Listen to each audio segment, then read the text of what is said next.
Olá pessoal, tudo bem? Aqui é o professor Diogo Borlamac e nós estamos aqui para mais uma aula de correção de questões da banca IBFC, seguindo o nosso curso de reta final para você que vai fazer a prova dos Correios. Dois recados, pessoal. Primeiro, para quem chegou aqui e de repente não vai fazer a prova dos Correios, mas vai fazer algum outro concurso da banca IBFC, você pode seguir aqui normalmente. Nós estamos corrigindo aqui questões de 2022, 2021 mais ou menos, mas você pode ir lá na playlist, nós temos uma playlist aqui só de questões da banca IBFC também, questões de 2023 e 2024, tudo bem? E o contrário serve também para quem de repente vai fazer o concurso dos Correios, vem aqui, olhou, pô Diogo, legal, corrigi 20 questões na aula passada, nós corrigimos 20 questões de acentuação gráfica, 2021, 2022, eu queria ver mais algumas. Vocês podem ir lá na playlist do curso de correção de questões da banca IBFC e assistir a mais correção de questões dessa banca, questões de 2023 e 2024, dos mesmos assuntos que você precisar para o seu edital. Tudo bem? Tranquilo? Então você não vai perder nada, né? Tendo começado por aqui ou não, nós temos aí o conteúdo, a banca IBFC, nós temos conteúdo de 2021, 22, 23 e 24, conteúdos atualizados para vocês aproveitarem, se prepararem bem para a prova. Tudo bem? Muita gente me pergunta também, Diogo, essas questões servem para nível superior e médio? Sim, pessoal. Os editais são idênticos, na verdade eles são iguais, né? Agora, claro que a forma de cobrar uma questão e outra, com certeza vai mudar um pouquinho, tá? Agora, para uma questão de dinâmica, a gente vai trabalhar aqui tudo junto, tá? E é importante que vocês saibam resolver, qualquer questão dessa que tiver aqui, porque pode, de repente, a questão mais difícil pode cair ali para quem é nível médio e ela pode aparecer no nível superior como uma questão média, né? Dificuldade média mais ou menos, e vai ser a mesma questão, o mesmo estilo de questão, tá bom? Então, vamos comigo, vamos lá, vamos para a questão de número 21, seguindo o nosso curso, pessoal. Vamos para a tela aqui, ver o que a gente tem. Então, vamos lá, pessoal, questão de número 21 fala assim para nós. As preposições, ainda que contraídas, podem introduzir locuções que conferem características a um substantivo, delimitando-o, ok? Assinale a alternativa. Aí, pessoal, quando ela fala em contraídas, né, seria o caso, por exemplo, eu tenho a preposição de, né, mais o artigo o, aí eu vou ter do, né, ou eu tenho aqui a preposição por mais o artigo as, aí eu vou ter pelas, ok? Seria essa a ideia. Assinale a alternativa que apresenta o fragmento em que se destaca uma preposição ou contração que cumpra essa função, tá? Então, ele quer saber, né? Vamos tentar aqui entender o que a banca está pedindo. Ela está querendo dizer que as preposições podem introduzir locuções que conferem características a um substantivo, tá? E ele quer que a gente marque aquela alternativa que destaca uma preposição ou contração que cumpra essa função de expressar uma característica a um substantivo. Beleza, pessoal? É o seguinte, tudo bem, nós temos aqui essa noção de contração, mas nós temos também, ele fala aqui, ó, locução, ok? Diogo, o que seria uma locução? Uma locução, pessoal, seria um grupo de palavras geralmente formado por uma preposição mais um substantivo que funciona no lugar de uma classe de palavra. Diogo, não entendi nada, traduz aí. Por exemplo, quando eu tenho mais de uma palavra funcionando no lugar de uma conjunção, eu tenho uma locução conjuntiva. Quando eu tenho mais de uma palavra funcionando no lugar de uma preposição, e aí geralmente é preposição mais substantivo mais preposição, eu tenho uma locução prepositiva. Quando eu tenho mais de uma palavra funcionando no lugar de um advérbio, eu tenho uma locução adverbial. Isso estou falando de morfologia, ok, pessoal? Porque aí função sintática as coisas vão um pouquinho mais adiante. E quando eu tenho mais de uma palavra funcionando no lugar de um adjetivo, eu vou ter uma locução adjetiva, tá? As locuções adjetivas, adverbiais, normalmente elas são formadas por preposição mais substantivo, ok? E aqui, pessoal, veja bem, aqui a importância de a gente saber o que cada palavra, né, a função, o papel, na verdade, que cada palavra, que cada classe de palavra desempenha numa frase. E que palavras se relacionam, que classes de palavras se relacionam com as outras. Porque quando ele diz aqui, ó, que destaca uma preposição ou contração que cumpra essa função. Que função? A função de delimitar um substantivo. Pessoal, a gente já começa a entender que qual é a classe de palavras que delimita, especifica, qualifica um substantivo? Ora, Diogo, é o adjetivo. Isso. Mas a questão está falando alguma coisa aqui de a preposição, né, que introduz locuções. Então, na verdade, a gente vai ter que buscar aqui, provavelmente, uma locução. Opa, só melhorar aqui. A gente vai ter que buscar uma locução adjetiva. Ok? Diogo, não lembro o que é a locução adjetiva. Pensa aqui comigo. Palavra porta. Ok? Eu posso ter uma porta, por exemplo, amarela, né? Ou eu posso ter uma porta de ferro. Não é isso? Vejam que em porta amarela, tanto em porta amarela quanto em porta de ferro, porta é o substantivo. Amarela, pessoal, é aquela classe de palavra que especifica, qualifica, determina, expressa uma qualidade, uma característica para o substantivo. Ou seja, amarela é o nosso adjetivo. Vejam que de ferro não é adjetivo, não é isso? De ferro não é um adjetivo. Por quê, Diogo? Porque o de é preposição e ferro é um substantivo. Então, vejam que de ferro não é um adjetivo. É um grupo, aqui é uma locução que funciona no lugar de um adjetivo. Então, eu chamo de locução adjetiva. Porque, veja, pessoal, assim como a amarela especifica, qualifica, me dá uma ideia, me dá uma característica, né, sobre essa porta que eu estou falando aqui, por exemplo, em a locução de ferro, ela faz a mesma coisa. Ela especifica, qualifica, determina, expressa aí uma característica dessa porta que eu estou falando em B. Tudo bem? Então é isso, tá? É isso que ele está pedindo aqui e a gente já vê, né? Eu botei esse exemplo de propósito, claro que não precisava ser só porta, poderia ser copo, por exemplo, se eu falasse assim, copo bonito. Em copo bonito, copo é o substantivo, bonito é um adjetivo que qualifica, expressa uma característica desse copo sobre o qual eu estou falando. Agora, se eu dissesse copo de vidro, esse de vidro não é um adjetivo, mas também é uma locução que, na verdade, qualifica, especifica, determina, né? Expressa uma qualidade, uma característica desse substantivo sobre o qual eu estou falando, que é o copo. Então, quando eu falo copo de vidro, esse de vidro é uma locução adjetiva, tá? Então, aqui, ó, para o fundo da casa de madeira. Então, esse de madeira, pessoal, é uma locução adjetiva que especifica casa, tá? Ele dá uma qualidade do que a casa é feita. Tudo bem? Então, na letra A, realmente nós temos essa característica. Tudo bem? Essa característica de uma locução que expressa aí, ó, que delimita o substantivo. Tudo bem? Vamos ver as demais? Por que não são as letras B, C, D e E? Vamos lá. Formando um córrego que, por sua vez... Pessoal, é um córrego o qual, né? Um córrego que, esse que é um pronome relativo, que retoma córrego. Um córrego que, por sua vez, esse por sua vez é uma locução que expressa uma circunstância. Ok? Então, essa ideia aqui, ela não é uma delimitação do córrego, tá? Ela expressa uma circunstância, é um papel adverbial aqui, uma locução de papel adverbial. Mas ela não, vejam que ela não especifica, ela não qualifica, não determina, não expressa uma qualidade do córrego, né? É um córrego o qual, por sua vez, sei lá, faz alguma coisa, ou permite alguma coisa. Enfim, é uma circunstância, tá? Na letra C, era a hora de preparar o jantar. Vejam que esse de, pessoal, ele inicia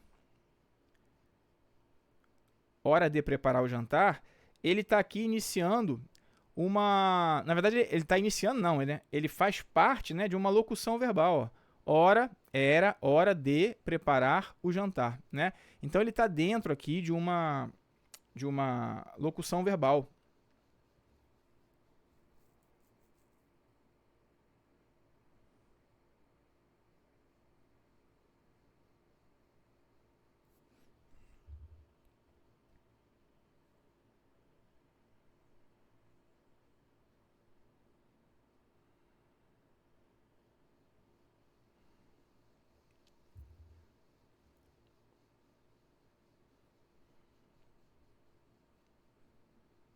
Na letra C, pessoal, a preposição de aqui, ó, ela não está de forma alguma delimitando hora, né? Eu não vou dizer que de preparar está delimitando a palavra hora, até porque a gente viu que uma locução adjetiva é formada por preposição mais substantivo. Preparar é verbo, ok? Então, essa preposição de aqui, na verdade, ela está iniciando, está fazendo parte aqui dessa oração, né, reduzida aí de infinitivo. É hora de alguma coisa, né? E aí essa preposição inicia essa oração que é uma oração reduzida de infinitivo, tá? Então, nada a ver, ela não está especificando, ela não está, de alguma forma, delimitando o substantivo hora, né? Expressando aí uma delimitação, uma característica da hora, tá? Então, essa aqui está errada, essa aqui está errada. Cachos de açaí para serem debulhados. Esse para eu consigo trocá-lo, pessoal, por a fim de. Tá? E vejam bem, muitas vezes as provas gostam muito da preposição para com a noção de finalidade. Então, sempre vejam assim, façam o teste, vejam se dá para trocar o para por a fim de. Porque se você conseguir, na hora da sua prova, vai que cai uma preposição para com valor de finalidade. E aí você já, de repente, tem chance de acertar uma questão. Então, cachos de açaí a fim de serem debulhados, ou seja, com a finalidade de serem debulhados. Então, aqui ele expressa finalidade, não tem nada a ver, né? A preposição para não está delimitando a palavra açaí, nem a palavra cachos. E descamava-os com rapidez. Aqui é aquela ideia, descamava-os de que forma? De que modo? Com rapidez. Então, essa preposição com aqui, pessoal, ela faz parte de uma locução também, mas é uma locução adverbial, ó. Por quê? Ó, preposição mais substantivo no lugar de um advérbio.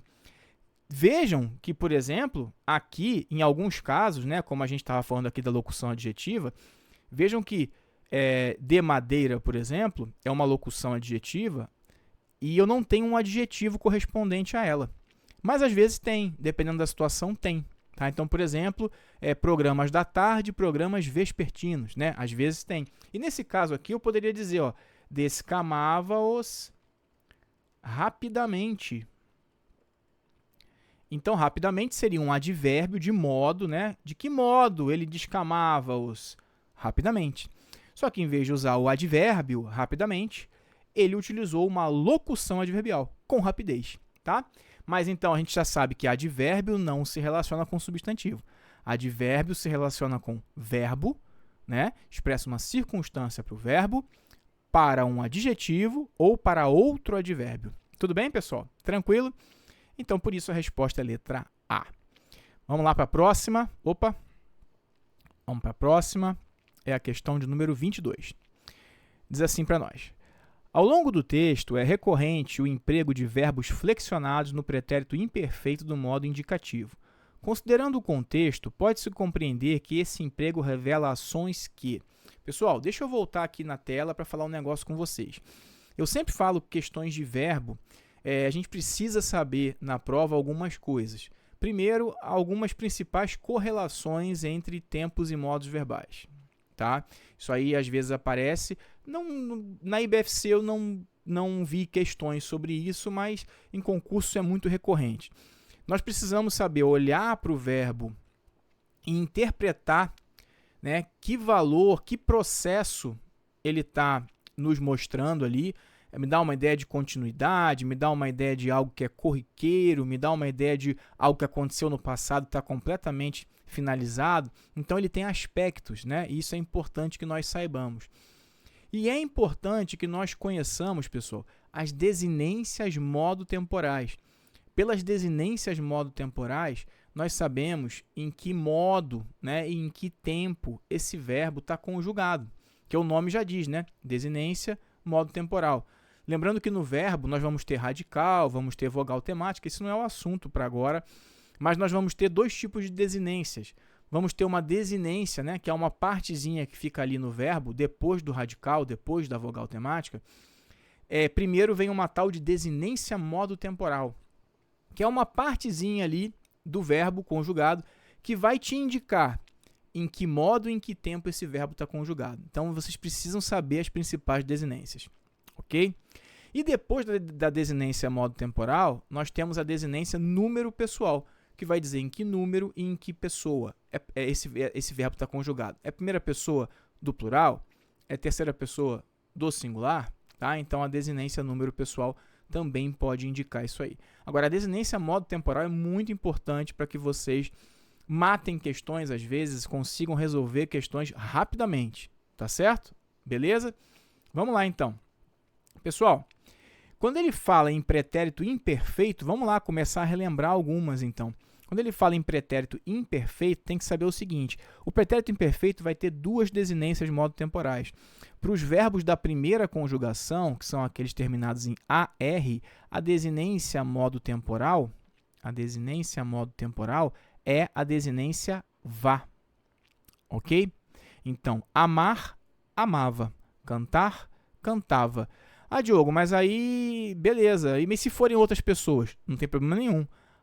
Amar, amava, amar, amavas, amar, amávamos, amar, amavam. Então, vejam que o vá sempre continua, independentemente da pessoa. Tudo bem? Porque em questões dessas, pessoal, que eles falam, está no futuro do pretérito, está no pretérito imperfeito. Tirando o pretérito perfeito, que tem particularidades das desinências lá, mas todo o resto que a gente consegue, está no pretérito imperfeito do subjuntivo. Se a gente souber as desinências modo-temporais, a gente está meio caminho andado aí, tá bom? E quando os verbos são da segunda ou da terceira conjugações, a desinência modo-temporal, pessoal, é a desinência ia.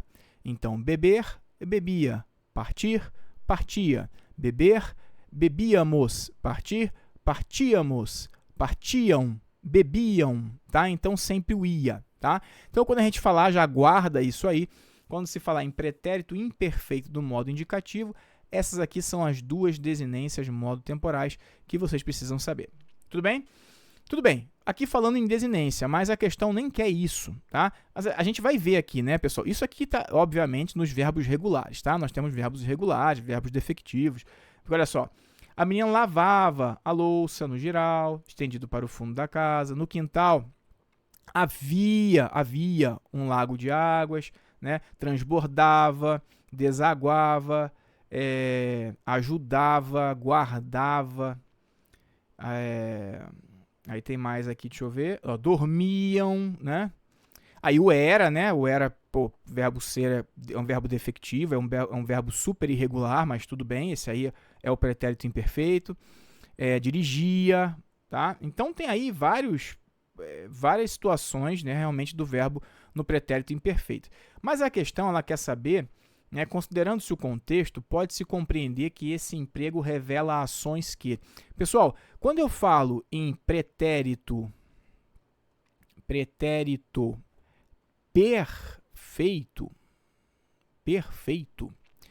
eu digo que eu tenho aqui, né, eu tenho aqui o tempo presente, tá? Eu tenho aqui o tempo passado, tá? Esse aqui é o presente, o ponto aqui no presente, e qualquer ação que aconteceu aqui no passado e terminou, eu chamo de pretérito perfeito. Qualquer ação que está no passado, terminada, totalmente terminada, concluída no passado, eu digo que é o pretérito perfeito.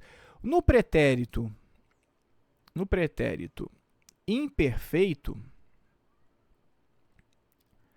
nós temos aqui o tempo presente, tá? Temos aqui o passado. Então, a gente vai dizer que são ações que aconteciam aqui no passado e que eram recorrentes, né? Então, ações rotineiras, corriqueiras no passado. E a gramática, inclusive, diz que são ações, como ele é imperfeito, são ações que não são plenamente concluídas no passado, né? Às vezes isso causa um pouco de estranheza, porque, poxa, se eu não nado mais e eu disser para um de vocês, eu nadava naquele clube, né? Ou seja, e eu realmente não nado mais, é uma ação rotineira no passado que se concluiu, né? Mas a gramática vai dizer que é uma ação não concluída, né? Ou seja, que ainda não foi concluída, mas a ideia principal é de que era uma ação rotineira no passado, tá?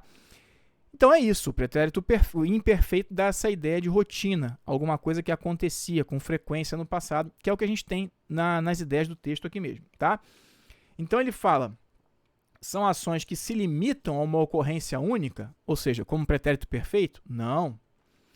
Marcadas pela incompletude, não foram plenamente realizadas. Não, pessoal, elas, na verdade, a gente pode entender que elas foram realizadas, né?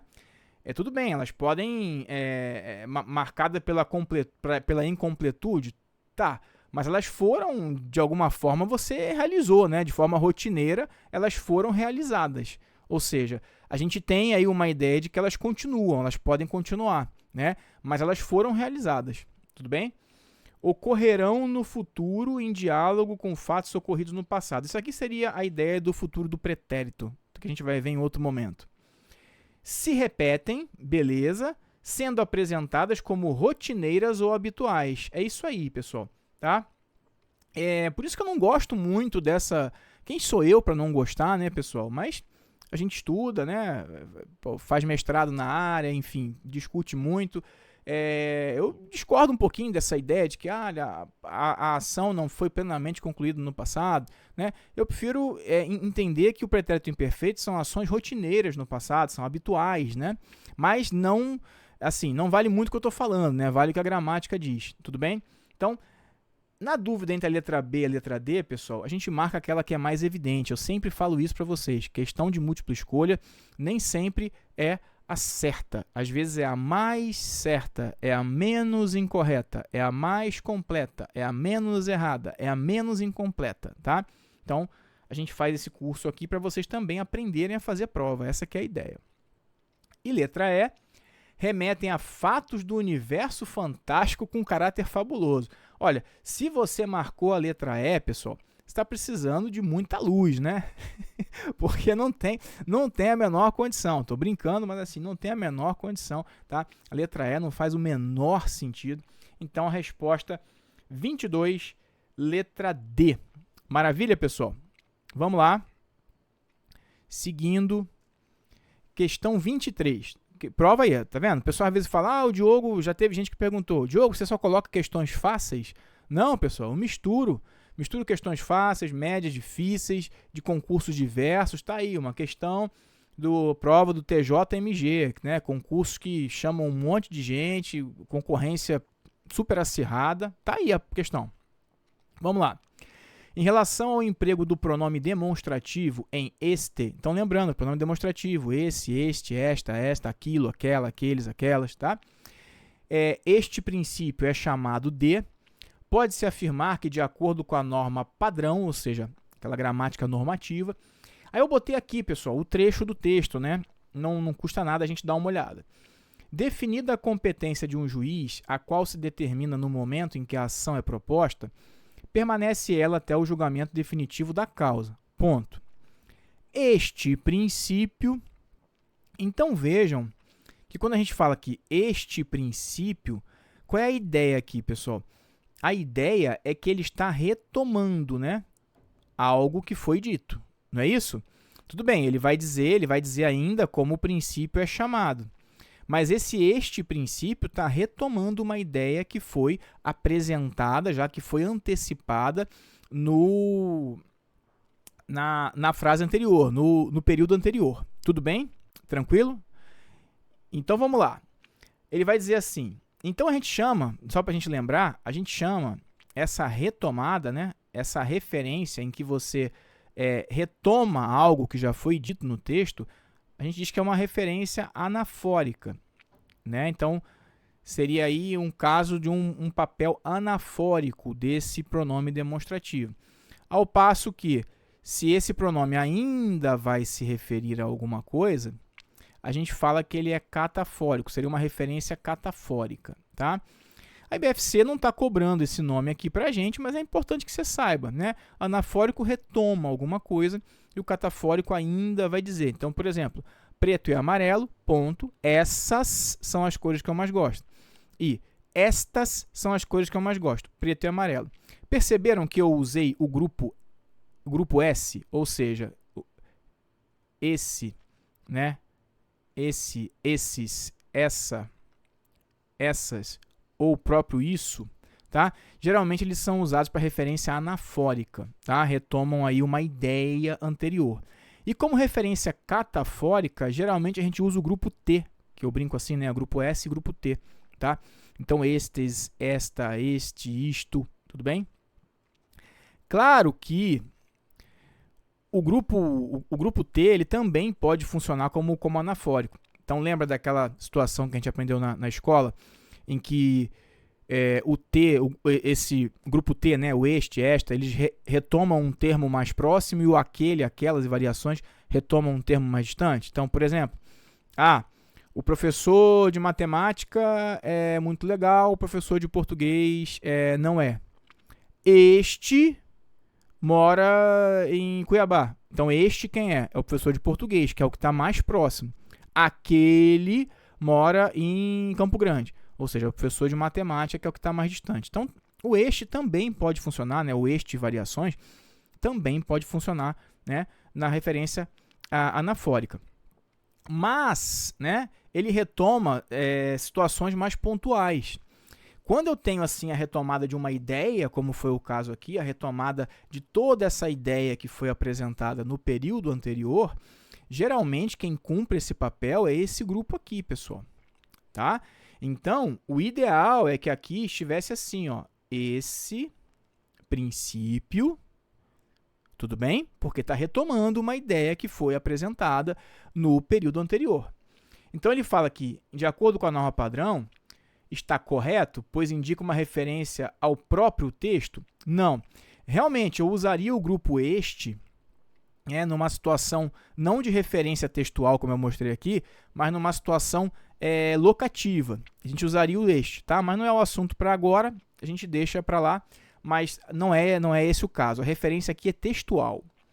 Errado, pois aponta para uma ação no passado. Pessoal, isso aqui não tem nada a ver.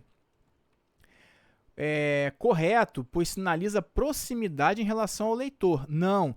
O este também ele é usado nesse sentido, mas aí já é uma relação espacial. É porque pronome demonstrativo eles podem ser usados no texto, como a gente comentou aqui ainda há pouco. Eles podem ser usados com referência ao tempo, né? E uma referência locativa, espacial. Tá? Então lembra quando a gente dizia, a gente aprendeu que tudo que está perto do falante, né, é este, esta, estes. Tudo que está próximo da pessoa com quem eu falo é esse, essa, esses, né? E tudo que está distante de nós dois, né, de mim e da pessoa com quem eu falo, a gente usa aquele, aquela, aquilo, tá? Então, nesse caso, seria, né, caso a gente não estivesse falando de referência textual. Correto, pois expressa uma ação que ocorre no presente, nada a ver.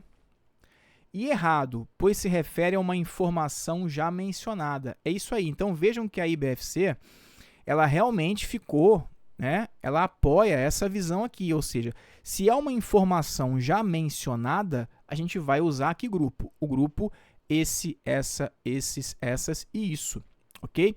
Agora, se fosse para introduzir uma informação, aí sim a gente usaria o grupo isto, este, esta, estes, estas, tá? Então, realmente, gabarito letra E, cuidado aí, ó, uma questão de 2022, uma questão recente, então cuidado, porque esse nos parece, então, ser o posicionamento da IBFC mesmo, tá bom? Tranquilo? Vamos lá. Questão 24, pessoal. O pronome relativo é uma ferramenta eficiente para a coesão textual. Exatamente, né? Então, por exemplo, até se a gente tiver o pronome relativo que, né?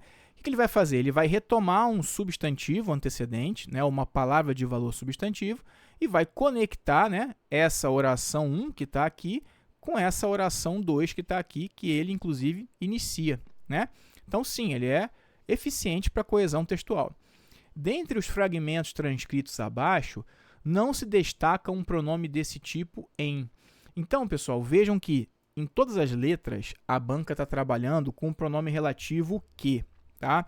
Eu sempre brinco, inclusive, eu tenho aqui, ó, deixa eu falar um negócio para vocês aqui que é importante. Diogo, não lembro o que é pronome relativo.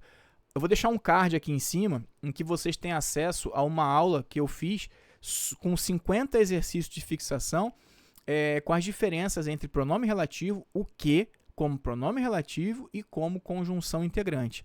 E vou deixar um outro card, agora é esse próximo aqui, só sobre funções do que. Então, se você não lembra nada de funções do que, acesse esse segundo card aí. Tudo bem? Tranquilo? Então, o que, pessoal, quando ele é pronome relativo, qual é o bizu? Qual é o bizu para saber que ele é pronome relativo? Vejam bem, o que pode ter um monte de funções, não é isso? Tanto o que quanto o se. Pode ter um monte de funções. Se o que pode ter um monte de funções, para eu saber se ele é pronome relativo, o que eu faço? Eu tento substituí-lo por outro pronome relativo, mas por um pronome relativo que só exerça esse papel de pronome relativo. E quem é que faz isso? A gente vai dizer que é o grupo o qual e variações. Tá? Então, o qual, os quais, a qual e as quais. Ok? Vejam que o que ele é invariável. Tá? Então, eu poderia dizer o professor que, a professora que, os professores que, as professoras que. Mas se eu for trocar por o qual e variações, os professores, os quais, o professor, o qual, as professoras, as quais, a professora, a qual. Tá? Então, eu vou tentar trocar o que por o qual e variações para ver onde ele é pronome relativo. Botei aqui, pessoal, pedaços do texto porque é importante, tá? Às vezes a gente precisa de informações que vêm um pouco antes, né? Às vezes ele corta, por exemplo, na letra B, na letra C e na letra E. Por experiência, muito tempo fazendo prova, dando aula, eu já sei do que se trata, já imagino. Tá? Mas eu aconselho que vocês voltem ao texto para ver o que vem antes. Tudo bem? Tranquilo? Então, vamos lá. O que eu sempre faço com os meus alunos, e se você não lembra do que eu vou falar agora, eu aconselho que volte um pouquinho esse vídeo e clique no card, no card que eu deixei no segundo, sobre uma aula de funções do que, papéis do que. Eu digo para vocês que os papéis do que mais caem em prova são o que como pronome relativo e o que como conjunção integrante. E o primeiro teste que a gente faz, toda vez que eu vejo um que na minha prova, é justamente ver se ele é pronome relativo. Porque pronome relativo aparece muito em provas. E aí, se eu não conseguir fazer esse teste aqui, para ver se ele é pronome relativo, primeiro que pronome retoma nome, né? Eu tenho que conseguir trocá-lo por o qual e variações. Se esse teste não funcionar, eu vou tentar avaliar se esse que é uma conjunção integrante. E quando ele é uma conjunção integrante, pessoal, geralmente ele vem depois do verbo, geralmente, tá? Isso não é sempre, tudo bem? E é aquele caso em que eu consigo trocar esse que por isso. Tá? Ah, ela me disse que não virá a festa. Ela me disse isso. Tá bom? Então, o primeiro teste é ver se ele é pronome relativo. Não deu certo. O segundo teste é ver se é conjunção integrante. Diogo, se não der certo também. Aí tem outros testes que eu explico lá na nossa aula de funções do que. Vamos lá. No momento em que a ação é proposta, né, aquele que não se destaca como um pronome relativo. Tá? No momento em que a ação é proposta, no momento que, eu poderia trocar esse que por o qual, né? Retomando o momento. Só que eu tenho a preposição em. Então, em mais o fica no. Né? Então, ficaria no momento no qual. Então, esse que realmente é um pronome relativo. Então, esse aqui está certo, ele é um pronome relativo. Tá? A gente quer aquela que ele não é um pronome relativo. Que sempre é possível. Vamos lá, vamos olhar. Este princípio é chamado de perpetuação da jurisdição. Perpetuatio jurisdicionis, deve ser isso. E que tem por finalidade impedir modificações que sempre é possível que ocorram modificações as quais, né? Então, esse que retoma modificações as quais. Se eu conseguir trocar por as quais, e ele realmente retoma um nome, né? Retoma modificações, é sinal de que esse que realmente é um pronome relativo. Ok, pessoal? Vamos lá. Seguindo, que consagra essa ideia. A disposição legal, então esse aqui tá certo também, porque ele é um pronome relativo. A disposição legal que, a disposição legal a qual. Então, esse que retomou disposição legal, né? Mais especificamente o núcleo de disposição. Então, esse que realmente é um pronome relativo, tá? Pronome relativo. Agora, olha só como é que esse bizu às vezes funciona, né? Em português tem que ter cuidado com o bizu, mas às vezes funciona. O que é evitar, pessoal? Evitar é verbo. O pronome faz o quê? Pronome retoma nome. E quem é o nome por excelência? O nome por excelência, Diogo, é o substantivo. Tá? Então, se pronome retoma nome, o nome por excelência é o substantivo, ele retoma um nome ou palavra de valor substantivo, se eu tenho verbo aqui, grande chance tem desse que não ser um pronome relativo, porque ele não vai se referir ao verbo. Então, ó, evitar, vamos ver aqui, ó, consagra essa ideia, tem por fim evitar o qual? Evitar a qual? Não dá certo? Não. Não deu, não. Agora, eu poderia dizer assim, consagra essa ideia, tem por fim evitar isso. Deu certo? Deu certo. Então, se eu troquei esse que por isso, pessoal, nessa oração que ele está iniciando, eu já sei que esse que aqui é uma conjunção integrante. Em outras palavras, é o item de, justamente, que mostra a palavra que não se destaca como pronome relativo, como pronome desse tipo, ou seja, como pronome relativo que ele queria na questão. Por isso que a resposta é a letra D. Vamos só conferir a E?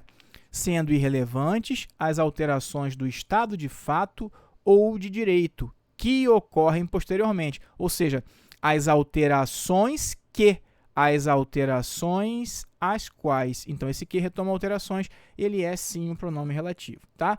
Resposta da 24, letra D. Maravilha, pessoal? Vamos lá. Próxima questão, 25, também em TJMG. Em relação ao papel coesivo dos pronomes estes e aqueles, é correto afirmar que estão empregados. Então, falei disso aqui ainda há pouco, né? Mas está aí uma questão, para demonstrar, né, como isso ocorre. Vamos lá. Sabemos que o processo trabalhista se divide em dois tipos fundamentais, não coincidentes em todos os seus aspectos e diferentes nos seus fins, dissídios individuais e dissídios coletivos. Estes não são da competência originária dos órgãos de segundo grau. Deixa eu mudar de cor aqui. Aqueles da competência originária das varas do trabalho. Posso parar aqui, tá? Então, vejam bem, vamos voltar aqui. Sabemos que o processo trabalhista se divide em dois tipos fundamentais. Lembrando que quando eu tenho, pessoal, os pronomes, por exemplo, estes, né? Nesse caso aqui, poderia ser este, aquele, esta, aquela, mas enfim, quando eu tenho o grupo este e variações e o grupo aquele e variações, então estes e aqueles, o estes vai retomar o elemento mais próximo e o aqueles, por exemplo, aqui, vai retomar o elemento mais distante. Tudo bem? Sabemos que o processo trabalhista se divide em dois tipos fundamentais não coincidentes em todos os seus aspectos e diferentes nos seus fins, dissídios individuais e dissídios coletivos. Estes são da competência originária dos órgãos de segundo grau. Estes quem, pessoal? O mais próximo. Então, dissídios coletivos. Ok? E aí ele segue ali, ó, aqueles da competência originária das varas de trabalho. Ou seja, é o mais distante, que é dissídios individuais. Tudo bem? Fácil, né? Então, é correto afirmar que estão empregados na representação espacial, pessoal. Não, representação espacial é aquele que eu falei, está mais perto do locutor, está mais perto do interlocutor, está longe dos dois, né? Ou seja, não tem nada a ver com isso aqui. em referência textual anafórica. Olha aí, agora sim ela cobrou esse nome. Vejam como é importante eu ter falado o que eu falei ainda há pouco. Se você nunca ouviu falar esse nome, chegasse na sua prova, lá nos Correios, né, e nunca tivesse ouvido, ou em qualquer outro concurso da IBFC, e nunca tivesse ouvido falar em anafórico, catafórico, você de repente ia perder a questão por uma questão simples, por uma palavra simples, né? Uma ideia simples, uma nomenclatura simples. Apesar de ser feia, anafórica, catafórica, basta você saber se é uma referência anafórica, ele está fazendo referência a algo que já foi dito. Que é exatamente isso aqui, pessoal. O estes retoma o mais próximo e o aqueles retoma o mais distante. Então, obviamente, isso aqui é uma referência anafórica. Agora, se fosse uma referência a algo que ainda vai ser apresentado no texto, que vem depois, seria uma referência catafórica. Não é isso? Então, assim, daí a importância de saber esses nomes, às vezes, porque está aqui, ó, referência textual anafórica. É isso aí, tá? Tá certinho. Na indicação de tempos distintos, nada a ver. Em alusão, em uma alusão catafórica. Ih, Diogo, nunca tinha ouvido falar disso aqui antes, mas agora eu já sei que se fosse uma alusão catafórica, eles estariam... Eu teria usado o estes e o aqueles antes de algo que eu ainda fosse falar no texto, que não é o caso aqui. Para explicar o sentido dos referentes, nada a ver, tá? Então, aí, seja feliz, né? Bonequinho, né? Tá aí. Seja feliz e marque letra B e a gente corre para marcar a letra B, corre para o abraço e você vai voltar aqui nesse vídeo, você vai voltar aqui no meu canal para dizer, Diogo, fiz a prova, tinha 10 questões, 15, 12, 20, 25, que seja, e acertei todas. Ou então, Diogo, de 20 questões eu acertei 17, cara, fui super bem, tá? Acertei 15, eu sempre acertava 9, agora acertei 15, fui bem, é isso aí que eu quero, tá bom? Vamos lá, questão 26, pessoal. Em creio é um verbo no presente, né? Eu creio. Que seria, aí, mais uma vez, precisamos falar de desinências modo-temporais, pessoal.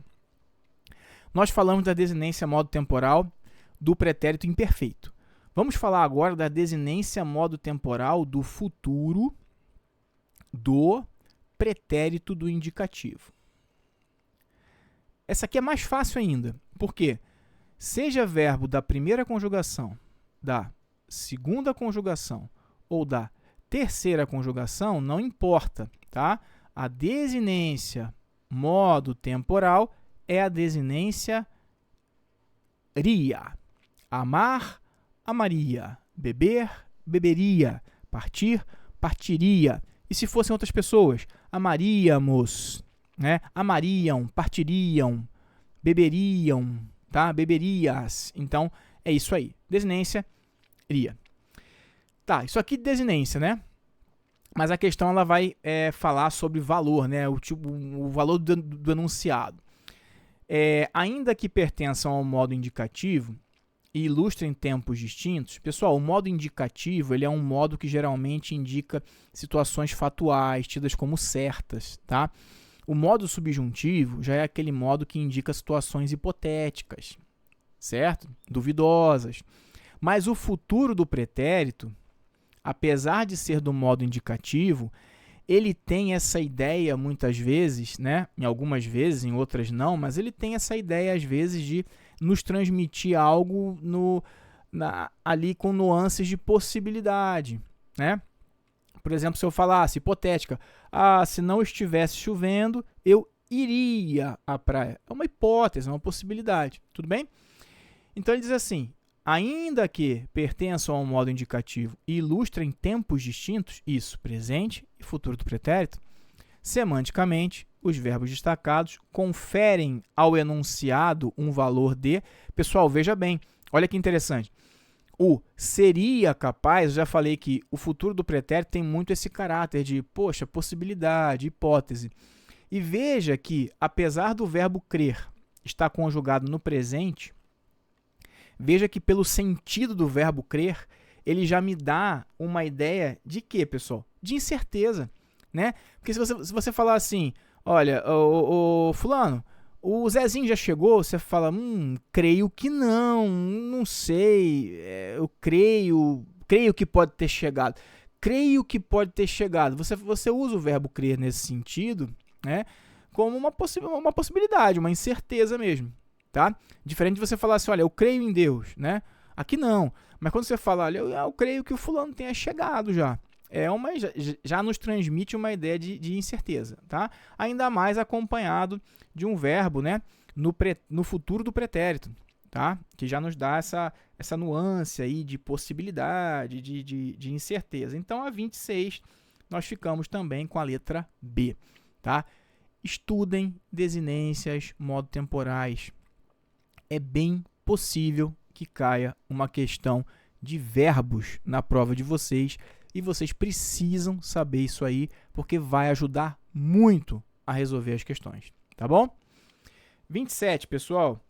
Nas orações filhos, melhor não tê-los, e como sabê-lo, notam-se pronomes oblíquos átonos. Lembra dos oblíquos átonos? Me, te, se, nos, vos, o, a, os, as, lhe, lhes.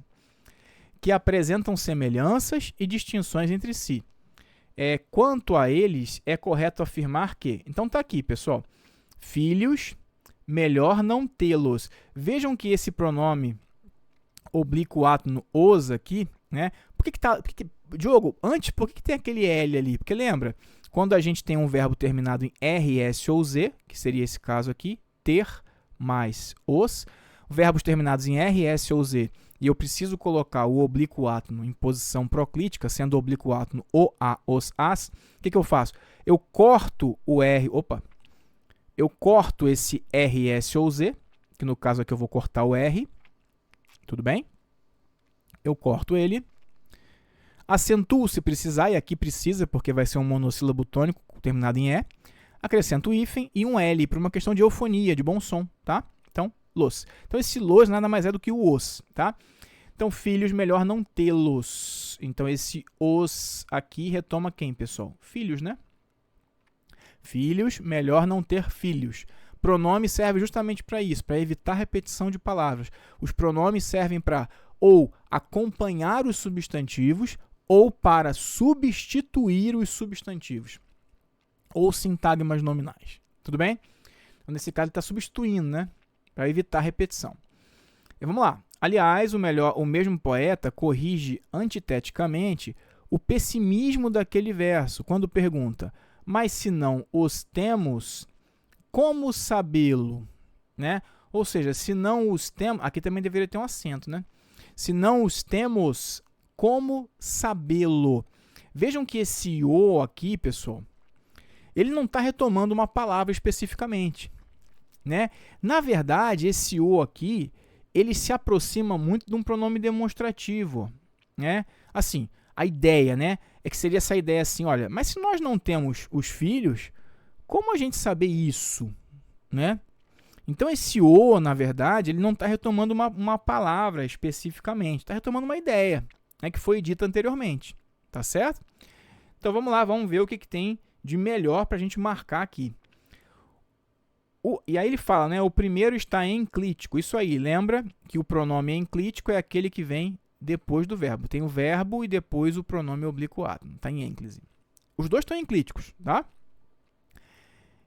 Porque ele fala o segundo em posição proclítica, de jeito nenhum.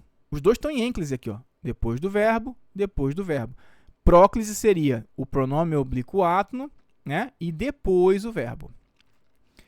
O primeiro exerce a função de objeto direto e o segundo de objeto indireto.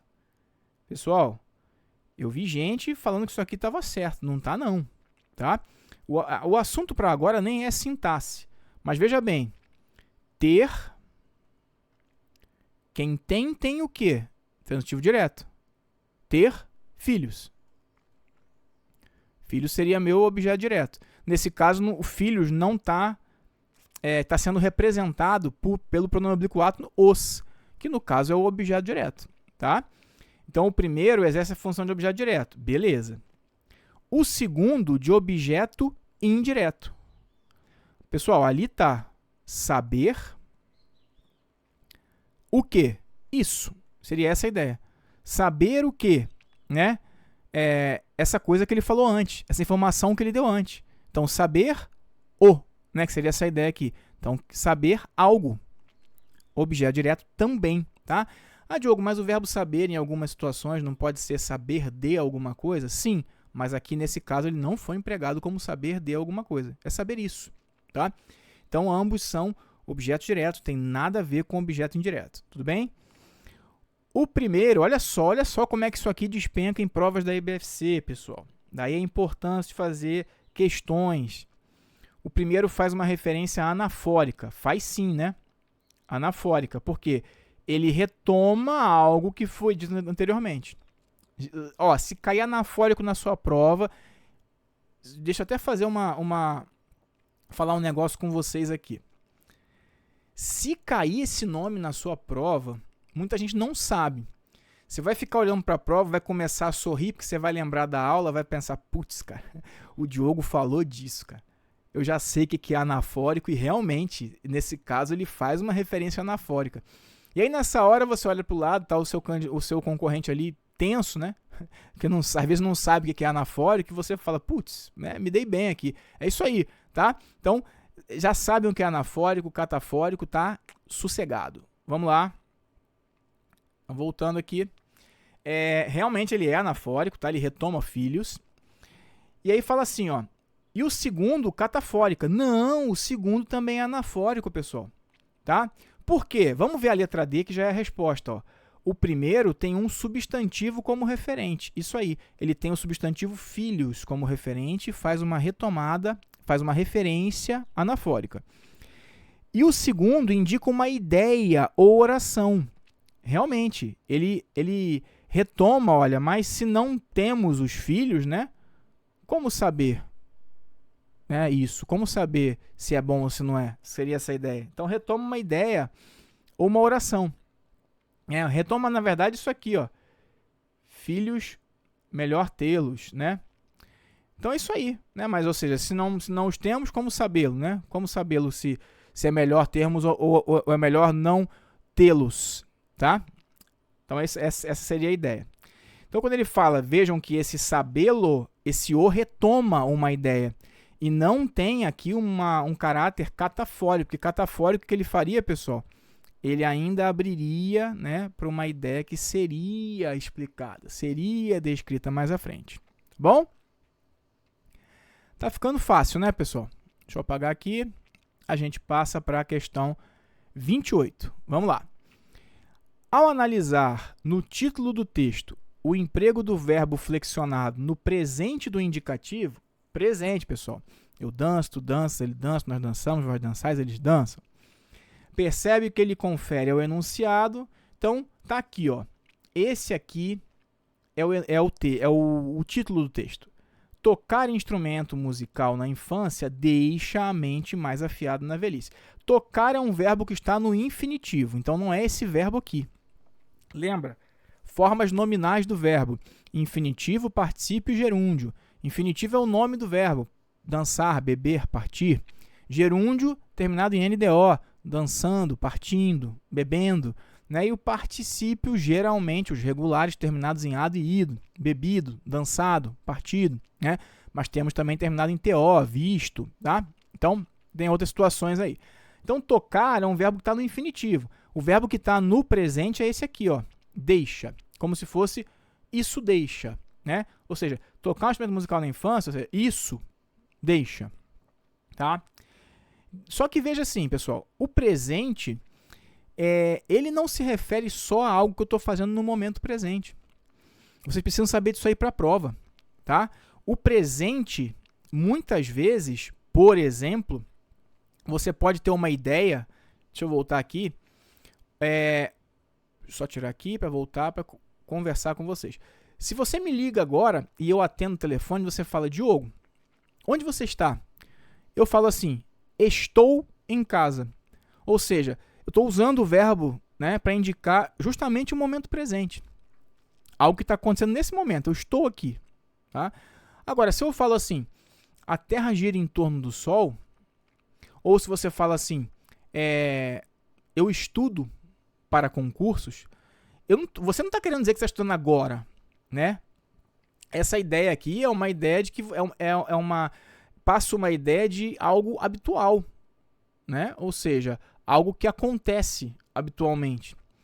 O presente ele também pode ser utilizado com ideias de passado.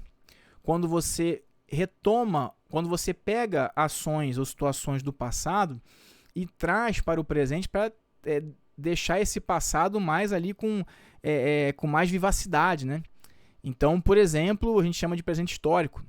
Por exemplo, quando você, para quem gosta de futebol aí, ou um esporte qualquer, a gente nunca vê uma matéria, seja num site ou num jornal, no dia seguinte de um jogo, assim, Vasco venceu Flamengo em noite eletrizante no Maracanã.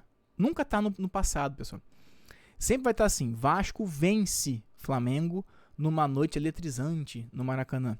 Então vejam que o presente está sendo usado com esse caráter de passado, né? Até quando vocês contam, às vezes, história para um neto, um sobrinho, um filho, né? Enfim, o que você fala assim? Aí o lobo mau chega na casa da vovozinha, ou seja, vocês usam o presente, a gente usa o presente às vezes para poder causar aquela situação de que o passado está aqui, vivo. E o presente também pode ser usado com ideia de futuro, principalmente quando se quer dar a entender de que algo tem meio que uma certeza de que vai acontecer. Então a gente usa o presente com essa ideia de futuro do presente. Então, em vez de você falar essa situação acarretará alguma coisa, você fala essa situação acarreta alguma coisa, mesmo que seja uma ideia de futuro. Inclusive, na língua oral, na linguagem oral do dia a dia, pessoal, a gente já praticamente não usa mais futuro do presente, né? Eu sempre brinco assim, que se você tá em algum lugar, conhece alguém, trocou uns olhares ali, o cremoso, a cremosa, tal, trocou um WhatsApp, e a pessoa falou para você assim, amanhã mandarei uma resposta para você, corre, vai embora, isso aí não vai ser bom não. Brincadeiras à parte, é porque assim, a gente não usa mais o futuro do presente no dia a dia, falando. A gente faz o quê? Amanhã eu te ligo. Ou seja, você usa o presente, né? Claro, está apoiado aqui com um caráter adverbial de futuro, que é o amanhã. Mas o verbo, o tempo verbal que a gente usa é o presente, para indicar futuro. Tá? Então o presente também se presta a isso aí. Beleza? Tranquilo? Falado isso tudo, vamos voltar para cá. Ao analisar o título do texto, o emprego do verbo flexionado no presente do indicativo, percebe-se que ele confere ao enunciado. Então, veja bem, tocar um instrumento musical deixa a mente mais afiada na velhice. Então, vejam que isso aqui não é algo que está acontecendo no momento presente, né? Então, essa ideia aqui é um caráter de verdade, de algo atemporal. É como se eu falar, olha, a Terra gira em torno do Sol. Isso é um caráter de verdade, é algo atemporal. Não estou querendo dizer que ela está girando agora, neste momento, e quando você desligar o YouTube, ou essa aula acabar, a Terra parou de girar. Não, é algo atemporal, um caráter de verdade. Tá certo? Uma atualização de um fato ocorrido no passado. Não é o presente histórico, não. A representação do momento em que se fala também não é.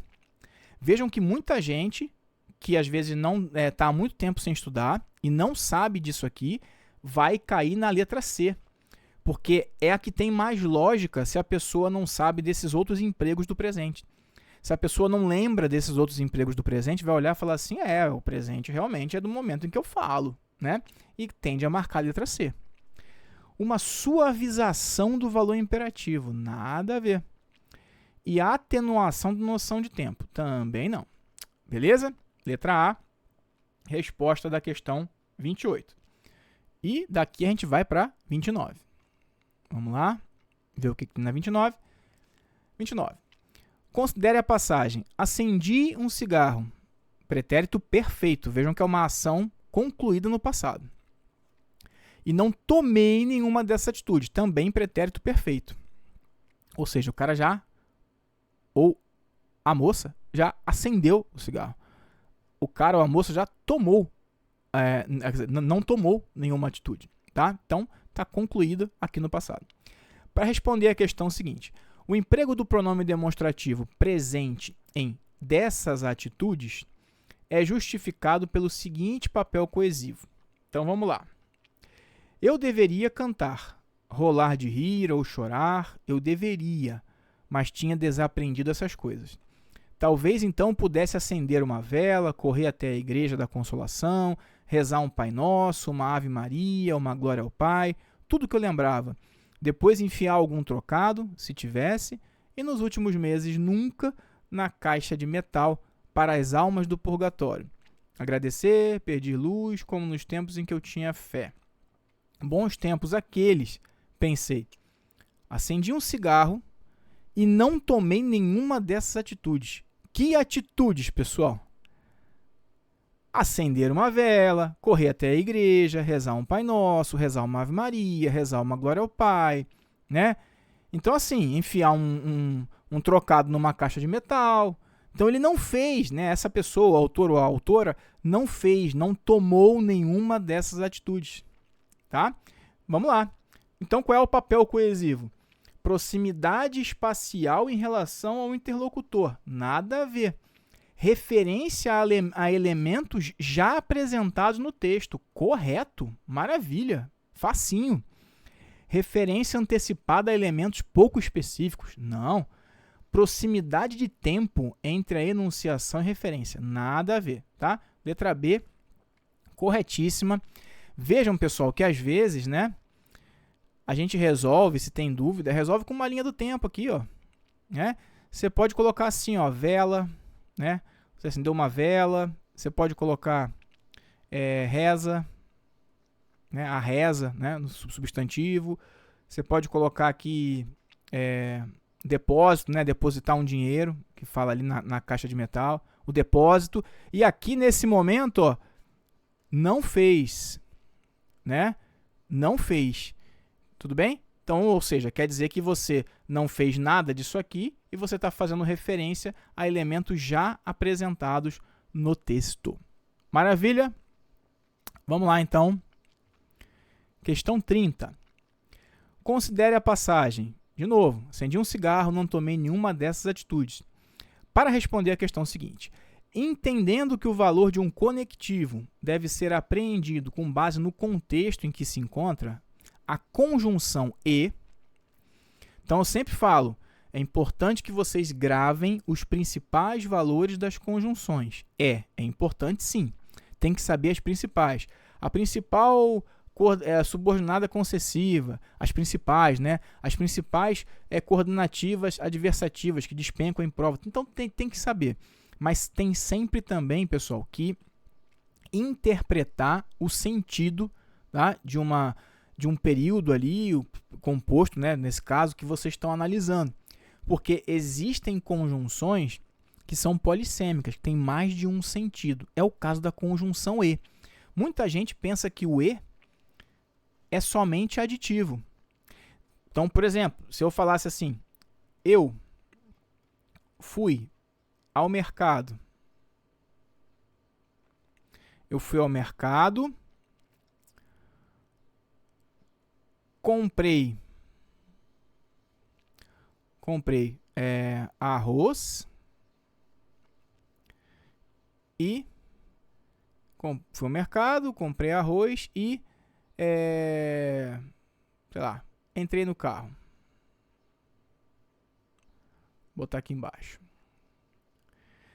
Então veja que aqui tem um valor aditivo mesmo. Eu fui ao mercado. Tô sendo interrogado. Mas o que você estava fazendo às 14 horas de ontem? Eu falava, eu fui ao mercado, comprei arroz e entrei no carro. É uma adição, uma soma de ideias aqui, tá? Uma sequência. Agora vejam que se eu falar assim, estudei muito e não passei. Vejam que essa aqui, primeiro que é uma situação que ninguém quer, né? E segundo que assim, quando eu falo estudei muito e não passei, vejam que não é a soma. Não é uma ideia de contraste, pessoal, oposição, que se eu falo com vocês que eu estudei muito, o esperado era que eu tivesse passado. Então, quando eu falo estudei muito e não passei, a gente pode inclusive colocar uma vírgula aqui, porque aqui ele vai ser sinônimo de mas. Contudo, entretanto, todavia, no entanto, tá? Então, ou seja, é uma ideia de oposição, uma ideia de contraste, é uma quebra de expectativa. Pô, se eu estudei muito, esperava-se que eu passasse. Estudei muito e não passei. Estudei muito, mas não passei, tá? E aí é importante que vocês também saibam a maioria dos sinônimos de mais, pessoal. Mas, no entanto, tá? Todavia, contudo, entretanto. Tem que saber isso aqui. Maravilha, pessoal? Tranquilo? Então, essa que é a ideia. Acendi um cigarro, mas não tomei nenhuma dessas atitudes. Ou seja, porque ela diz, né, o autor diz no texto, eu deveria acender uma vela, deveria rezar, deveria fazer isso, deveria fazer aquilo. Então, acendi um cigarro, mas não tomei nenhuma dessas atitudes. Então, houve uma quebra de expectativa. Acendi um cigarro e não tomei nenhuma dessas atitudes. Então, visto que é sinônimo de já que é sinônimo de porque, que me dá a ideia de causa. Não é o caso. Portanto, cuidado para não confundir no entanto, entretanto com portanto. No entanto e entretanto são sinônimos de mais, ideia de oposição. Portanto, me dá uma ideia, pessoal, de conclusão e não de adversidade, tá? Que eu prefiro chamar de adversão, tá? Mas na banca vem adversidade, tudo bem, ou seja, uma oposição, né? Conjunções adversativas. Essas são adversativas. O portanto é conclusiva, tá? Então, portanto, é sinônimo, por exemplo, de por isso, logo, por conseguinte. Maravilha? Aqui faltou o porém, né? Mas, porém, no entanto, todavia, entretanto, contudo, é essa aqui então, tá? Essa aqui é adversativa. Estudei muito, porém não passei. Estudei muito, no entanto, não passei. Estudei muito, mas não passei. Estudei muito, todavia, não passei. Estudei muito, contudo, não passei. Estudei muito, entretanto, não passei. E o mais também é a pegadinha, tá? Porque o mais também, pessoal, dá a ideia de soma. Então, muita gente poderia olhar e sabe disso aqui, olha, o E é aditivo, o mais também é aditivo, vou marcar o mais também. Cuidado, o mais também tem sim uma ideia de soma. Quando o E tem ideia de soma, eu posso trocar o E por mais também. Eu poderia dizer, hoje eu limpei a sala e lavei o banheiro. Então, eu poderia dizer, hoje eu não só limpei a sala, mas também lavei o banheiro. Que tem variações aqui, ó. Não só, mas também, não somente, mas também, não só, como também. Hoje eu não só limpei a sala, como também lavei o banheiro. Hoje eu não somente limpei a sala, mas também limpei o banheiro, tá? Então, nesse caso, como não é uma adição, não cabe o mais também, tá? E geralmente o mais também ele vem nessa correlação, não só, mas também, não somente, mas também. Beleza? 30C.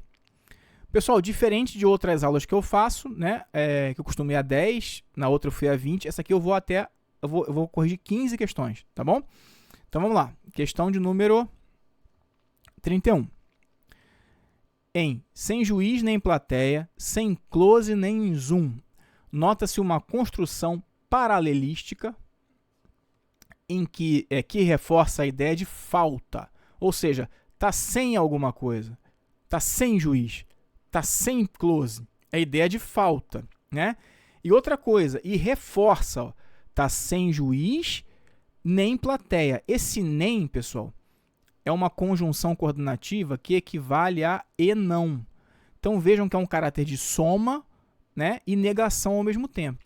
Então quando eu falo que é sem juiz nem plateia, a ideia é que é sem juiz, sem plateia, sem close e sem zoom. Vejam que é um reforço da ideia de falta, porque justamente o nem aqui e o nem aqui, eles dão essa ideia de soma, né? Soma com negação. Então está reforçando a ideia de falta. Explicitada pelo emprego respectivo de duas preposições, isso aí, sem é preposição. Tem que saber as preposições, tá, pessoal? Tudo bem? E nem é uma conjunção coordenativa aditiva. Duas preposições distintas, não, com valor de exclusão, não são distintas, não, tá?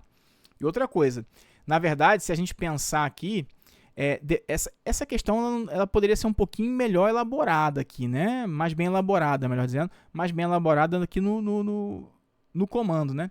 Duas posições distintas com valor semântico de exclusão, mas a gente vai ver que ele pode estar focando em uma só oração. Vamos lá. Uma preposição e uma conjunção de valor aditivo. Essa aqui está ótima. Mas se a gente for pensar em uma só oração, ou seja, uma preposição, que é sem, e uma conjunção, de valor aditivo. É isso aí. A B é a resposta, mas assim, a gente fica se perguntando, poxa, mas não tem a outra oração? Mas essa aqui é a melhor resposta, é aquilo que eu falo com vocês. Questão de múltipla escolha, às vezes é a melhor resposta, é a mais completa, é a menos incorreta, tá bom? Uma conjunção adversativa, fora. Duas conjunções com valor de oposição, fora, tá? Então, realmente, é a melhor resposta é a letra B. Então, em cada oração dessa aqui, eu tenho o quê? Uma preposição e uma conjunção de valor aditivo. Aqui, uma preposição e uma conjunção de valor aditivo. Tudo bem? Tranquilo, pessoal? Então, vamos lá. Próxima questão, questão 32, diz assim para nós. Nos dois primeiros parágrafos do texto, há o predomínio de verbos flexionados em um determinado tempo verbal. Essa flexão sugere uma ação. Vamos lá no texto, né? Nos dois primeiros parágrafos do texto, ver que predomínio é esse, né? Em que tempo esses verbos estão conjugados. Importância de saber as desinências. Quando abri os olhos pela manhã, não podia, aqui o pretérito imperfeito, imaginar que seria, aqui já é o futuro do pretérito, né? Seria, tudo bem. O dia em que mudaria, outro futuro do pretérito. Iria, que seria, mais uma vez, o futuro do pretérito. Então, assim, ele é o mais abundante até agora, né?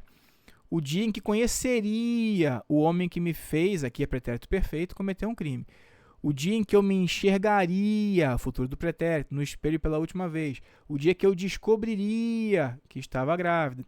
Que eu encontraria um envelope lacrado com uma carta remetida a mim 20 anos antes. Então vejam que o predomínio é de verbos realmente com a desinência ria. E desinência ria a gente já sabe que é futuro do pretérito.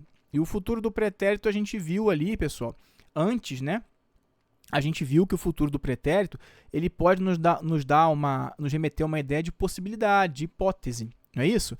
Só que o futuro do pretérito, se a gente for pegar o nome dele, que tem muita gente que acha estranho, né? Pô, como é que o futuro pode estar no pretérito, Diogo?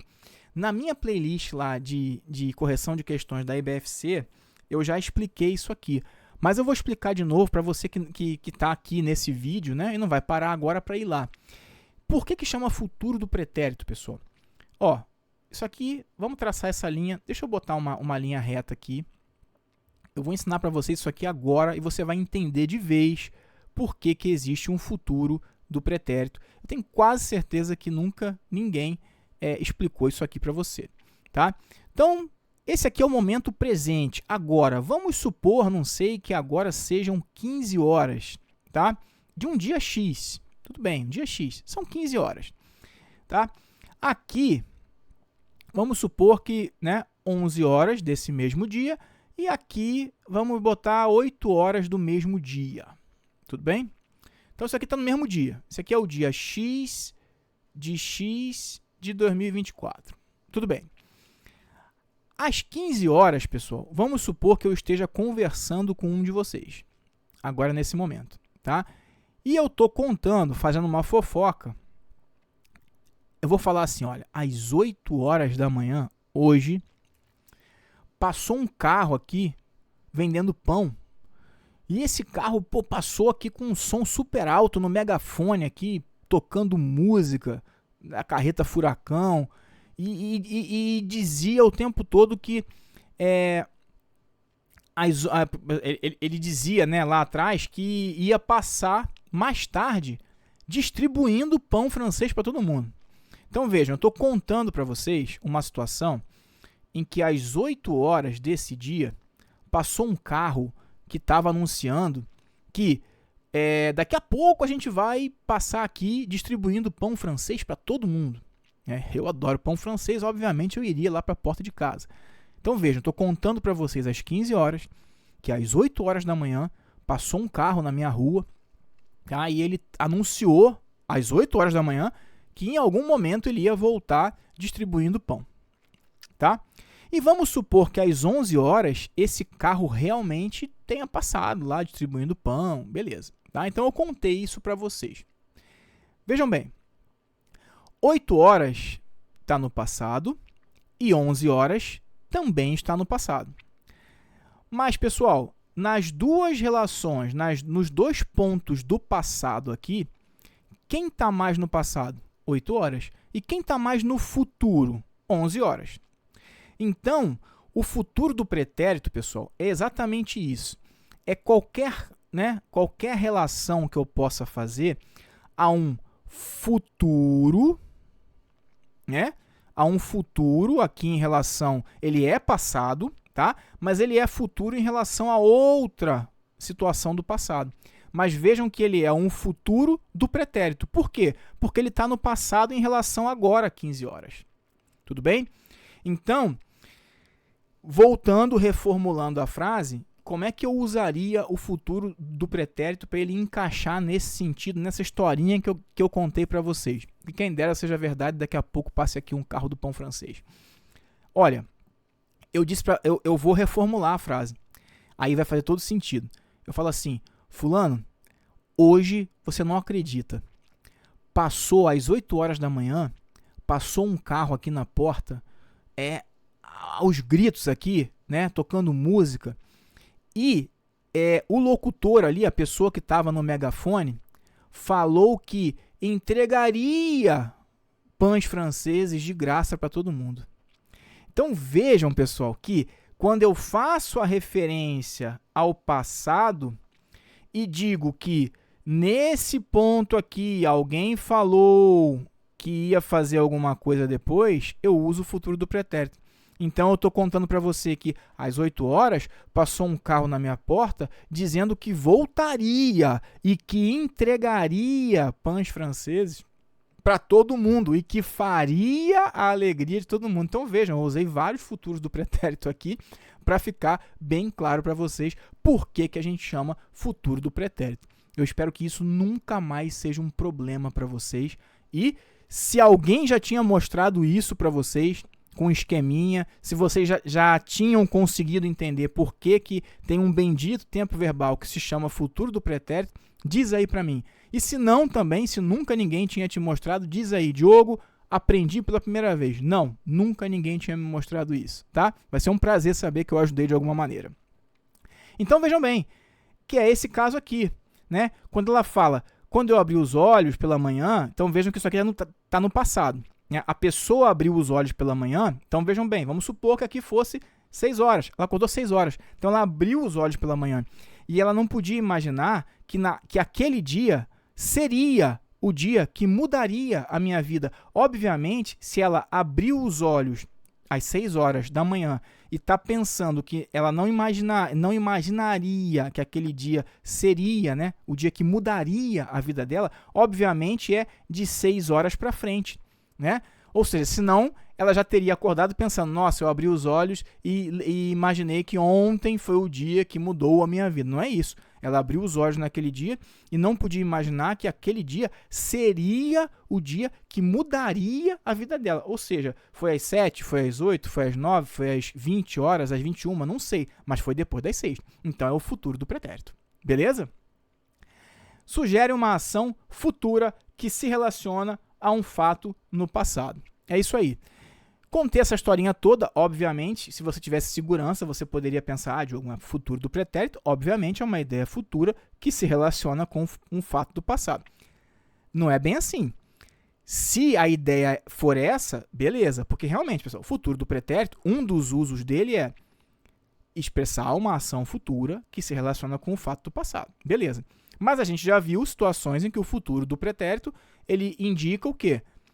Situações hipotéticas. E aí não poderia ser letra A, se fosse o caso do texto aqui. Né? Ele pode indicar dúvida. Né? Se eu, por exemplo, olhei alguém na rua e falei, caramba, aquele ali é o Bruno, cara, meu amigo ali que eu não vejo há 20 anos.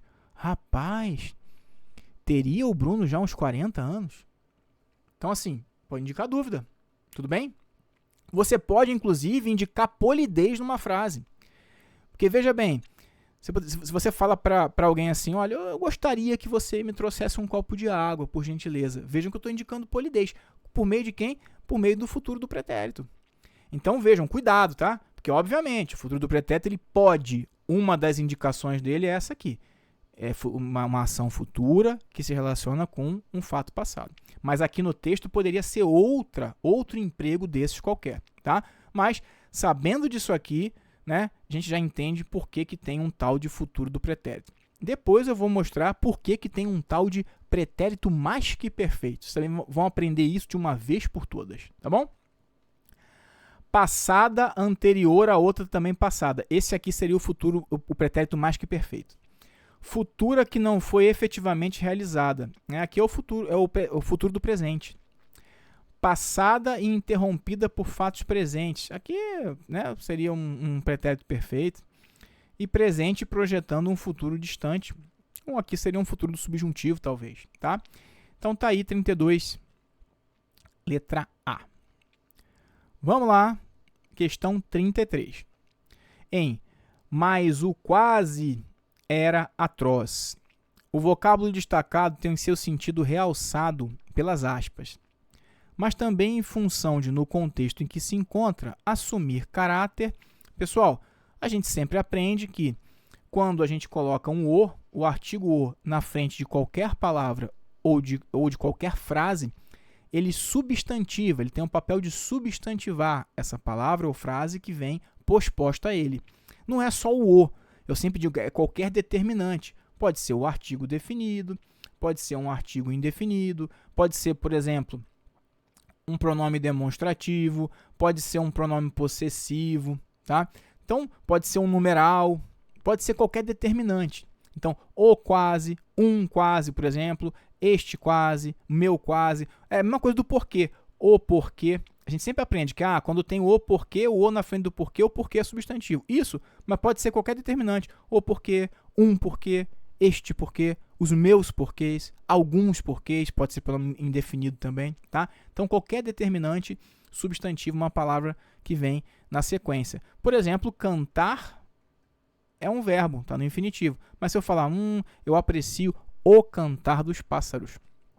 Agora, cantar aqui é um substantivo. Beleza? Então, quase. A palavra quase, pessoal, fora de contexto, se a gente for fazer uma classificação, ela costuma funcionar como advérbio de intensidade. Tá? Costuma. Nossa, eu quase ganhei na Mega Sena. Ela costuma funcionar como um advérbio. Mas se eu estou colocando um artigo antes dela, o quase é um jogo de palavras em que eu estou agora substantivando esse advérbio. Então, esse quase funciona como substantivo. Tá? Claro que seu rosto era quase o mesmo. Aqui é o próprio advérbio, né? O seu rosto era quase o mesmo. Aqui é o quase como advérbio mesmo. O mesmo cabelo preto, com reflexos avermelhados, os olhos cinza esverdeados, a boca idêntica e grande, as mesmas faces mongólicas, a mesma pele morena e pálida. Mas o quase, ou seja, esse quase, né? Esse quase que eu disse, o quase, agora isso aqui é um substantivo, tá? No contexto que se encontra, assume um caráter substantivo, molezinha, tá? Então, guarda isso aí. Qualquer determinante tem o papel de substantivar estruturas que vêm na sequência. Perdão, apareci aqui do nada, não era para ter aparecido, mas tudo bem. 34. Na oração, a quem ele amara de verdade, a flexão do verbo é marcada por uma regularidade que indica tempo e modo. É isso aí. Agora é a hora de falar do mais que perfeito. Essa aula vai ficar grande, pessoal. Essa aula vai ficar grande, mas se você quer passar em concurso, é isso aí, tá? é aula grande, eu me recuso a fazer aulas à la TikTok, né? Não estou falando nada contra o TikTok, estou falando só que tudo hoje é 2 minutos, é 15 minutos, é 15 segundos, 1 minuto e meio. Não.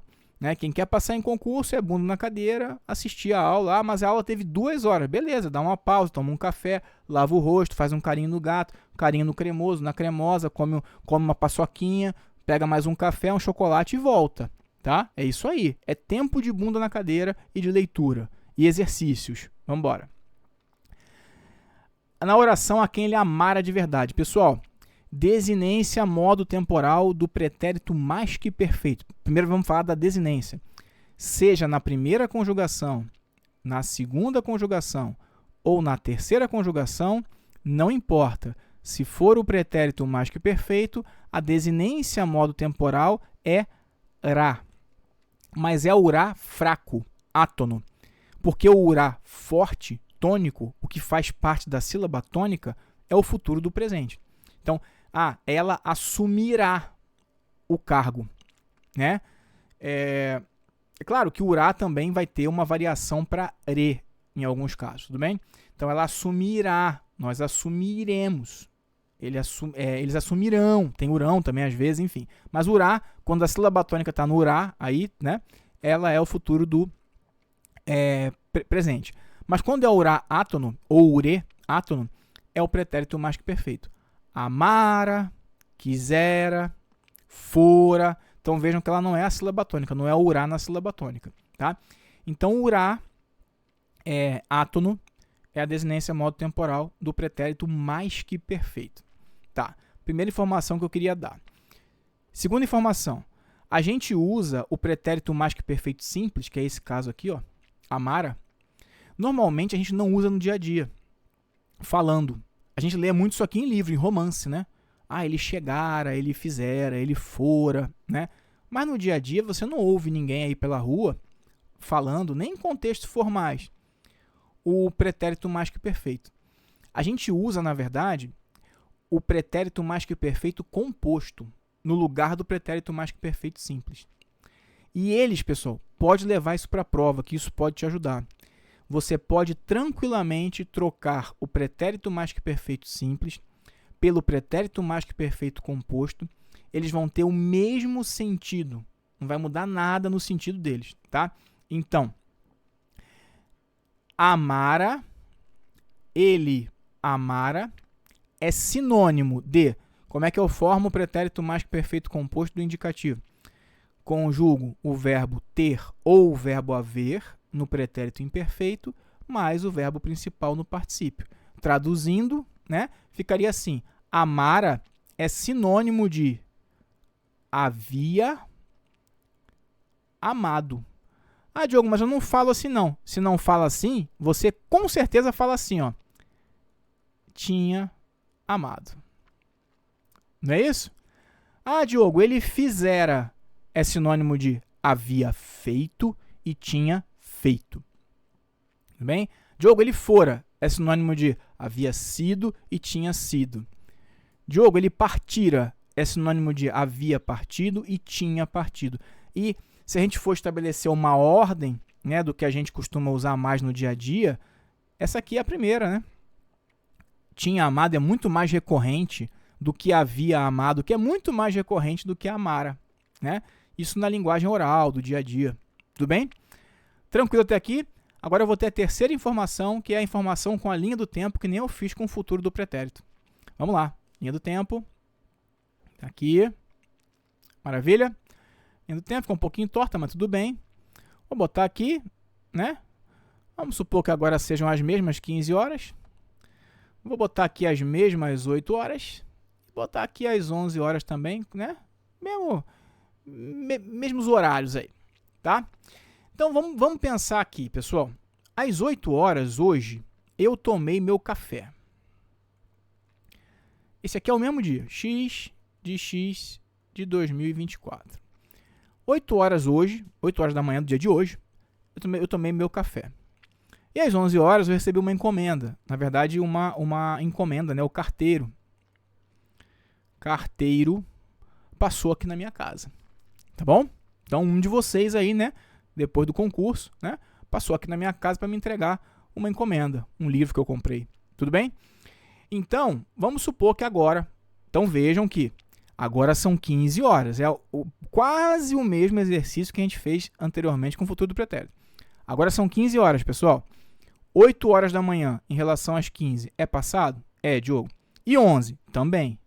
Então, 8 e 11 estão no passado em relação a 15, que é o presente. Esse aqui é o momento atual, presente.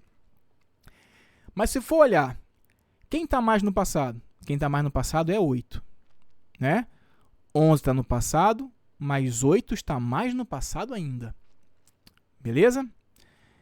Então, vamos supor que eu estivesse falando, né, comentando assim, encontrei com você na rua e estou falando, o carteiro foi na minha casa, eu tinha tomado café já antes também e tal. Como é que você arrumaria essa frase utilizando o pretérito mais que perfeito? Seria assim, ó, quando o carteiro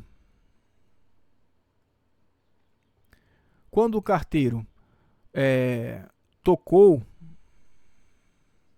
o interfone, por exemplo, quando o carteiro tocou o interfone, vejam que tocou está no passado. Então, se o pretérito mais que perfeito é uma ação no passado anterior a outra no passado, eu vou ter que fazer uma referência que seja anterior a tocou. Né? Então, ó, quando o carteiro tocou o interfone, eu já tomara café. É assim que a gente demonstra que eu tomei café antes do toque do interfone do carteiro. Tá? Claro, na prova pode cair tomara, né? Eu já bebera o café, por exemplo. Já tomara café. Mas no dia a dia, e se a prova também quiser, você pode tranquilamente trocar esse tomara por o quê, pessoal? Quando o carteiro... Opa, faltou aqui, né? Quando o carteiro tocou o interfone, eu já havia tomado, tá certo? Tá certo também. Já havia tomado o café. Ou poderia ser, quando o carteiro tocou o interfone, eu já tinha tomado o café. Também tá certo? Também tá certo. Tá? Então é isso, pessoal. Tá? A gente usa, o carteiro tocou o interfone, é passado. Mas o café é mais passado ainda. Então eu vou usar quando o carteiro tocou, que é passado, eu já tinha tomado, eu já havia tomado, ou eu já tomara. É uma ação no passado anterior a outra ação no passado. Esse é o pretérito mais que perfeito. Você vai fazer a mesma coisa que eu pedi no futuro do pretérito. Se alguém já tinha te ensinado isso, comente aí que eu vou ficar muito feliz de saber que tem gente, né, entendendo realmente as relações do pretérito mais que perfeito. Tá? E se ninguém nunca te ensinou, também comente aí que eu também vou ficar feliz, que eu vou dizer, poxa, consegui então finalmente ensinar a alguém por que um tempo verbal se chama pretérito mais que perfeito. Porque ele é uma ação no passado anterior a outra ação também no passado. Tudo bem? Então comente aí, por favor. Vamos lá. Apaguei aqui. Tal flexão, que é essa aqui, confere ao verbo o sentido de uma ação. É só procurar aqui, ó. Passada ou anterior a ações enunciadas no passado. Depois do que eu expliquei, é isso. Vamos só confirmar? E pensou que eram justamente essas dobras desdenhosas e um certo brilho tenebroso nos olhos que diferenciavam mais que tudo do rosto de Alejandro. Então, só, ele pensou, pessoal, né? Ele pensou já é algo que está no passado. Então, ele pensou que essas dobras desdenhosas e um certo brilho nos olhos que diferenciavam mais que tudo o rosto de Alejandra do rosto de Georgina, a quem ele amara de verdade. Então, vejam que, obviamente, primeiro, essa pessoa aqui amou a Georgina, né? Então, aconteceu dessa pessoa amar a Georgina em algum momento do passado. E aí, obviamente, vejam que faz todo sentido. Se ele pensa, ou ela, né? Enfim, se essa pessoa pensa que eram dobras desdenhosas de um certo brilho, né? Que diferenciavam o rosto da Alejandra do rosto de Georgina, é porque ele já fora apaixonado, ele já amara ela antes, né? Já conhecera a Georgina antes, obviamente. Então, realmente é uma ação passada anterior a outra ação no passado. Beleza, pessoal? Tranquilo? E 35, a última questão desse bloco. Falei que ficou um bloco grande, né? Uma aula de quase 2 horas aí, mas é isso. Quer passar em concurso, é isso aí, pessoal, tá? Vamos lá. A seleção dos adjetivos e de outros termos caracterizadores é fundamental para a produção de efeitos na composição dos textos. Dentre as passagens abaixo, retiradas do texto, assinale a que não destaca um exemplo de caracterização subjetiva. Então, pessoal, nós temos uma situação em que o adjetivo ele pode assumir um caráter objetivo ou pode assumir um caráter subjetivo. Por exemplo, se eu falar com vocês assim, gatos, né? Gatos, sei lá, pretos. Gatos persas, né? Gatos tigrados. Então vejam que tanto pretos, quanto persas, quanto tigrados, né, são situações aqui que realmente estão qualificando de alguma forma os gatos, tá? Mas aqui tudo bem, é característica dos bichinhos, beleza. Mas se eu puser assim, ó, são gatos lindos. Gatos lindos, tá? Pessoal, isso aqui é um caráter objetivo? Sei lá, eu gosto de todos os gatos, né? Mas tem gente que de repente fala assim, não, Diogo, eu não gosto do gato persa. Eu não acho o gato persa lindo, tá? É sua opinião, beleza. Eu posso dizer, não, eu acho todos os gatos lindos. Eu acho o gato persa lindo, tá? Você pode falar, não, Diogo, eu não acho. Eu não acho o gato persa lindo. Então vejam que isso aqui é um caráter totalmente subjetivo. Subjetivo, tá? Diferente disso aqui, ó, né? Ou seja, o gato persa é um gato persa mesmo. Um gato tigrado é um gato que todo mundo olha e fala, putz, ele é tigrado. Um gato preto é um gato preto. E pior ainda, se eu falasse assim, gato mamífero, pô, pior ainda, né? Porque ser mamífero é algo que é inerente ao gato, pô. Então, um caráter totalmente objetivo. Né? Eu não poderia dizer para vocês, olha, esse gato aqui é mamífero, que já seria um papo de doido, né? E você me falar, não, Diogo, esse aqui não é não. Esse gato aqui não é mamífero, não. Pô, por favor, né? Tá? Então seria isso, tá? Ele quer adjetivos, aquele que não destaca um exemplo de caracterização subjetiva, ou seja, 4 deles vão ter caráter subjetivo e um deles vai ter caráter objetivo. Ou seja, 4 vão ter caráter de opinião e um vai ter um caráter lógico, ou seja, evidente, que todo mundo olha e fala, isso aqui é isso assim mesmo, tá bom? Eu botei o texto no slide seguinte e eu tomei a liberdade de colocar eles em negrito, tá? Para ficar mais fácil, mais rápido da gente resolver aqui. Então lembra, eu coloquei em negrito os sintagmas nominais. Lembrando, sintagma nominal é um grupo de palavras que funciona sempre junto, em conjunto, né? Cujo núcleo é um substantivo. Então, são palavras que funcionam agrupadas, né? E que tem o substantivo como núcleo. Tudo bem? Então, vejam que a gente sempre precisa primeiro, pessoal, encontrar os núcleos disso aí. O núcleo é sempre o substantivo ou palavra de valor substantivo, né? Que é o principal, que não pode sair dali. Em dobras desdenhosas, quem é o núcleo? O núcleo é dobras, que é o substantivo. Brilho tenebroso, quem é o núcleo? O núcleo é brilho, substantivo. Monges medievais, o núcleo é monges, que é o substantivo, palavra principal. Tristes mal entendidos, o núcleo é mal entendidos, que é o substantivo, composto mas substantivo, tá? E atributos sutis, atributos é o núcleo, que é o substantivo, são as principais palavras. Então, dobras desdenhosas, desdenhosas é um adjetivo. Brilho tenebroso é um adjetivo, tenebroso. Medievais é um adjetivo. Tristes é um adjetivo, sutis é um adjetivo. Então, todos que eu marquei ali agora, né, na segunda análise, são adjetivos. Porque desdenhosas, tenebroso, medievais, tristes e sutis qualificam, caracterizam, especificam de alguma forma os substantivos aos quais eles se referem. Tudo bem? Não é qualquer dobra, são dobras desdenhosas. Não é qualquer brilho, Diogo, é um brilho tenebroso, tá?